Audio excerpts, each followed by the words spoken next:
October 24, 1998. 3:12 a.m. The halls of Blackwood Penitentiary were usually filled with the sounds of heavy breathing, the occasional clinking of chains, and the hum of an ancient ventilation system that never seemed to provide enough air. But on this particular night, the silence was different. It was the kind of silence that precedes a storm. Officer Marcus Reed, a man whose uniform was as crisp as his reputation, walked the concrete corridors with a rhythmic thud of his boots. Marcus was known as a by-the-book guard. He didn't take bribes, he didn't make friends with inmates, and he certainly didn't break the rules. He was the human embodiment of the iron bars that held the world's most dangerous men. But as he approached cell 112, his flashlight beam caught something that would force him to choose between his badge and his soul. Inside that cell sat Leo. Leo was a shadow of a man, weighing barely 120 pounds, with eyes that looked like they had seen the end of the world and decided to stay there. He was a non-entity. In the prison hierarchy, a man so small and silent that most inmates ignored him. He was serving time for a crime he claimed he didn't commit, a white-collar mistake that had landed him in a shark tank. But Leo had a secret, something he had discovered while working in the prison's administrative office. He had found evidence of a massive embezzlement scheme involving the prison's own board of directors. And in a place like Blackwood, secrets were more dangerous than shivs. Marcus stopped in front of the bars. He saw Leo huddled in the corner, his face bruised, his breathing shallow. Marcus knew what was coming. The word on the tier was that a permanent solution had been ordered for Leo. The order hadn't come from a gang leader or a cellmate, it had come from the top. The high-ranking officials who ran the prison couldn't afford for Leo's discovery to reach the outside world. Marcus looked at the small man and then at his own badge, the silver star reflecting the dim hallway lights. He knew that if he walked away, Leo wouldn't survive the 4 a.m. shift change. Suddenly, the heavy steel door at the end of the block groaned open. It wasn't the relief shift. It was 3 inmates, men who usually spent their nights in the high-security wing, now walking freely with keys they shouldn't have. They were led by a man known as the Butcher, a 250-pound enforcer who did the dirty work that the administration didn't want to get their hands on. Marcus realized the terrifying truth: the system wasn't just broken, it had turned into a predator. The guards on the other floors had been told to look the other way. The cameras had been looped. The stage was set for a tragic accident. Marcus stood his ground as the 3 giants approached. His heart was hammering against his ribs, a frantic rhythm that felt like a drumbeat of war. He was one man with a baton against 3 monsters with the silent blessing of the warden. "Back to your cells," Marcus commanded, his voice steady despite the adrenaline surging through his veins. The Butcher laughed, a sound like gravel grinding in a mixer. "Step aside, Reed. This isn't your fight. The front office says the kid has to go. Don't throw away a 20-year career for a rat. This is the moment where everything changes. If you're feeling the tension of this impossible choice, do me a huge favor, smash that like button right now. We're diving into the darkest corners of the justice system, and your support is what keeps these files coming. Subscribe to the channel and join our community of investigators. Drop a comment below. If you were Marcus, would you protect the rat and lose everything, or would you follow orders to save yourself? Let's see who has the courage to speak the truth. Marcus didn't step aside. Instead, he did something that would haunt him for the rest of his life. He reached into his pocket, pulled out his own set of keys, and opened Leo's cell door. But he didn't pull Leo out to surrender him. He stepped inside the cell and locked the door behind him. Now, the guard and the prisoner were in the same cage, facing the wolves together. Marcus drew his baton, the cold steel feeling heavy in his hand. He wasn't just a guard anymore, he was a shield. "The kid stays with me," Marcus whispered, his eyes locked on the Butcher. The 3 attackers lunged at the bars, their faces twisted in a mixture of confusion and rage. They began to shake the heavy steel door, the sound echoing through the block like a riot in progress. Marcus turned to Leo, who was staring at him with pure disbelief. "Why?" Leo gasped, his voice trembling. "Why are you doing this? They'll kill you too. You have a family, Marcus. You have a life outside these walls." Marcus didn't look back. He kept his eyes on the shadows moving outside the bars. "Because 20 years ago, I took an oath to protect," he said, his voice echoing with a grim finality. "And for the last 10 years, I've watched this place turn men into monsters. I'm tired of being part of the machine, Leo. Tonight the machine stops." The butcher produced a heavy master key, the kind only the warden's inner circle possessed. He slid it into the lock.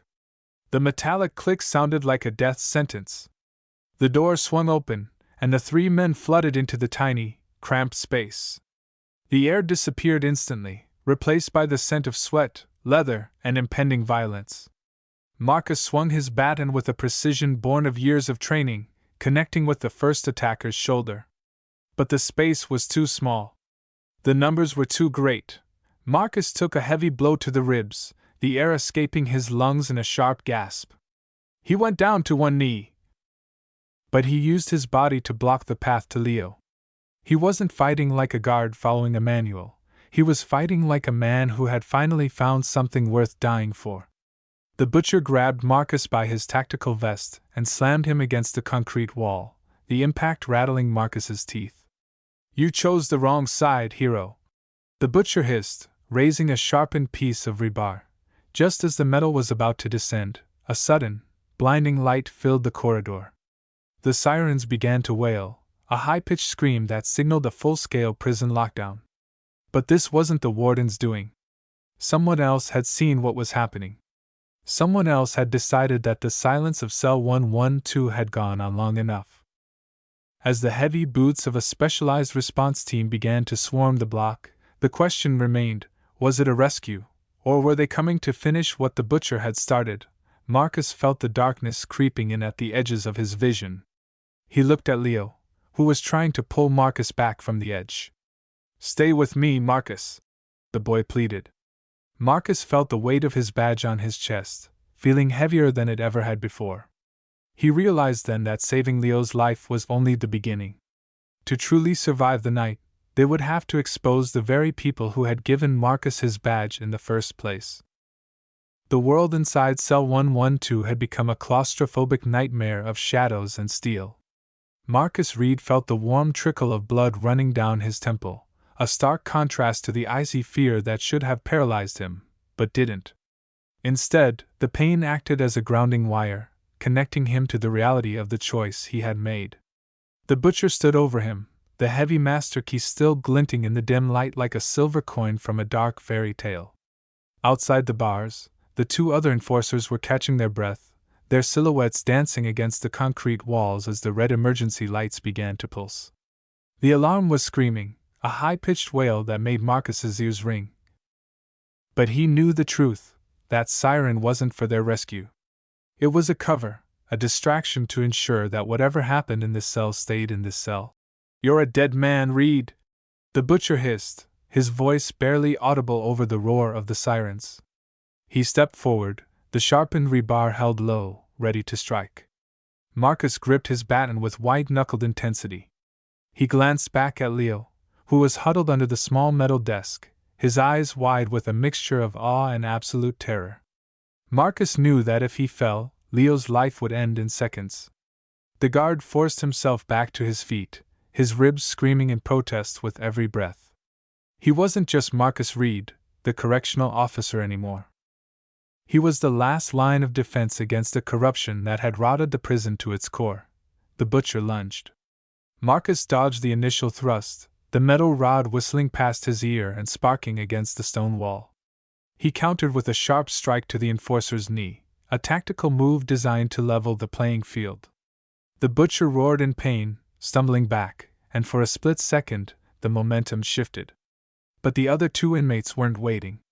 They flooded back into the cell, their movements synchronized and brutal. Marcus fought with a desperation that he didn't know he possessed.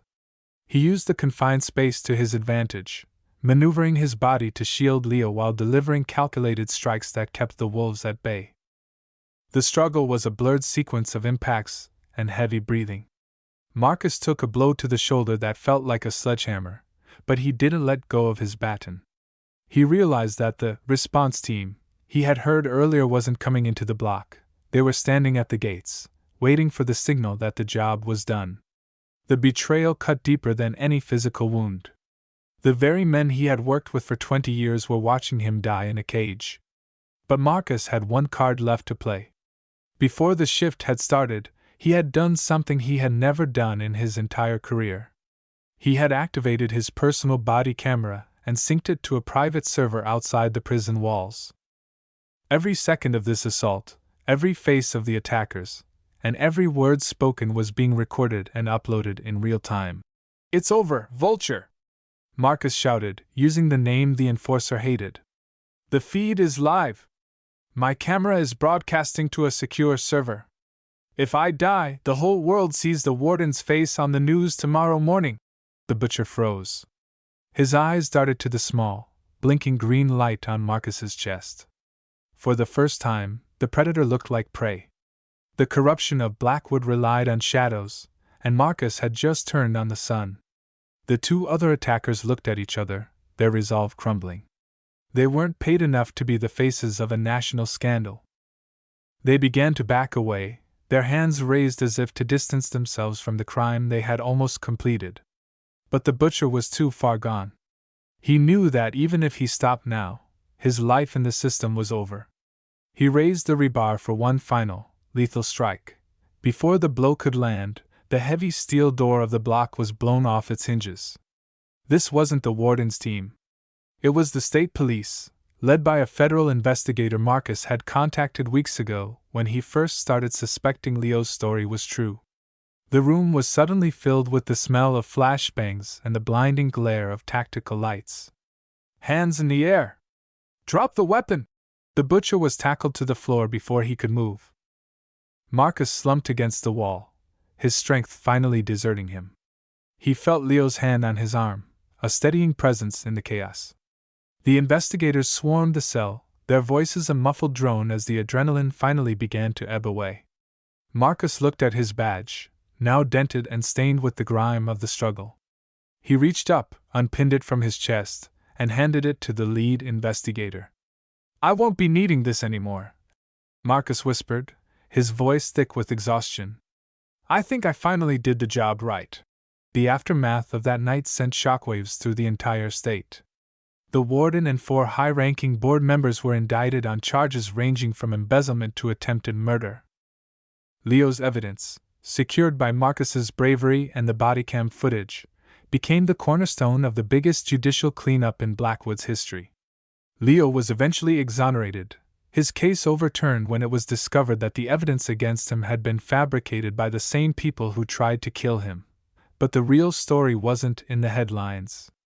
It was in a small house on the edge of town, where Marcus Reed spent his retirement. He was no longer a guard, and he would never wear a uniform again. But every year, on October 24th, a small package would arrive at his door. Inside was always a simple note that said, "Thank you for being the shield."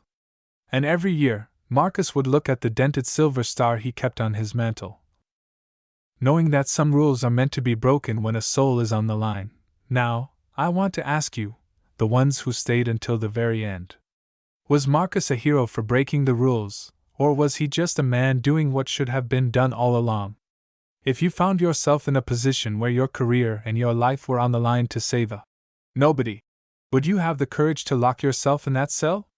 This story reminds us that justice doesn't always wear a uniform, and sometimes, the bravest thing you can do is stand against the very system you helped build. Drop your thoughts in the comments, and if Marcus's stand moved you, hit that like button and subscribe for more untold stories from the edge of the law. We'll see you in the next file. Stay vigilant.